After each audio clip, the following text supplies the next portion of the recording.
So, okay, it's Lou, and set a timer for 5 minutes. Nice. All right.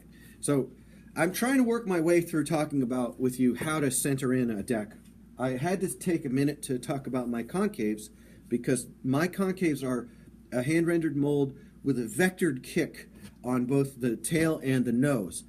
The tail kick is more oblique. It's less high angled and it's a lower rate of increase on the vector. The nose is a higher rate of increase or a more acute type of an angle. So you get a quicker rise on the nose, a slower rise on the tail, more mellow on the tail, more extreme on the nose.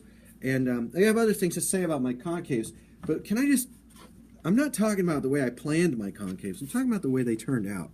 A lot of workshop process for me has meant trying things and allowing them to roll out the way they roll out.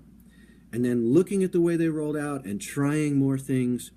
And to be honest, if I were a person if I were a different kind of person, maybe more robust in certain areas, I'd be doing better work. I'd be doing more work. I am this kind of person, though, and this kind of person is the only one I can be. So here we have an uncut blank I pulled out of the wood room. It's cured, and very happy with it. And I looked down at first when I get it out. I went through the whole wood room, and I looked down them like this. And it's funny because if I look down it once, and I look down it again, and I look down it a third time, I can see more and more the different aspects of this individual deck. And that's one of the myths that's got to go. These things get out of the mold, and they rebound. And they rebound with different properties. They're going to have one side is going to rise differently and like that. So why is that way?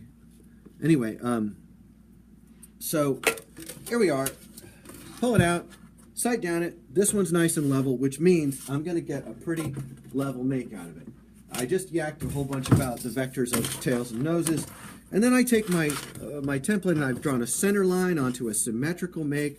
I should go through how to make templates sometimes, but honestly, it's not brain surgery to make a template. You make a shape, you think it out, you use your wheelbase idea and you base a shape off it and you make a shape. And then you take that shape and you mess with it. You just mess with it. In order to get it symmetrical, you're going to take a half, and then you're going to flip the half, and you're going to put it here. You're going to measure it out and see how it is. Then you're going to do it all on blue plastic. I like to take an uncut and put it underneath there. I'm already at 253, and I want to get to this. So I'll take my template down.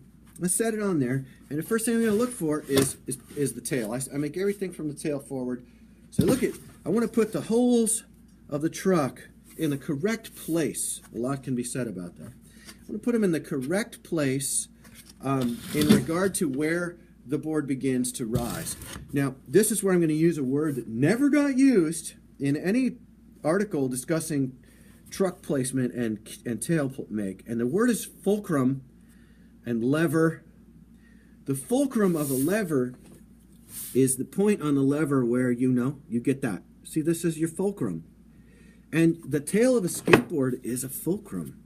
So can we talk? It's a lever.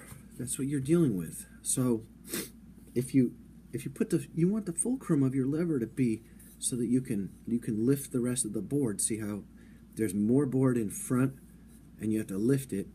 So I put the fulcrum right where the axle of my truck is going to be. So my truck beds begin to rise inside the truck so that when you push down, the fulcrum is as close to under your axle as this old coot can get it so that you have a good lever. Now, other molds can't do that because they kick up too fast on a fold. I get it. Now I'm at 430 and we barely got into it. So I'm going to have to end this one because I'm trying to keep it at 5 minutes, but we've gotten to where we set it down and we look for where the tail is. And I'm going to have another video in a minute to take it from the sighting of the tail forward into the centering of the, once you get your tail down, then you can begin to center your shape. I'm going to cut it off right here and I'll upload these sequentially because 5 minutes of my face talking to you is probably well enough for you. I'm sick of myself already because I can see myself on the thing. And, yeah, I may have some psychological work to do there. We'll see. There I am, 5 minutes.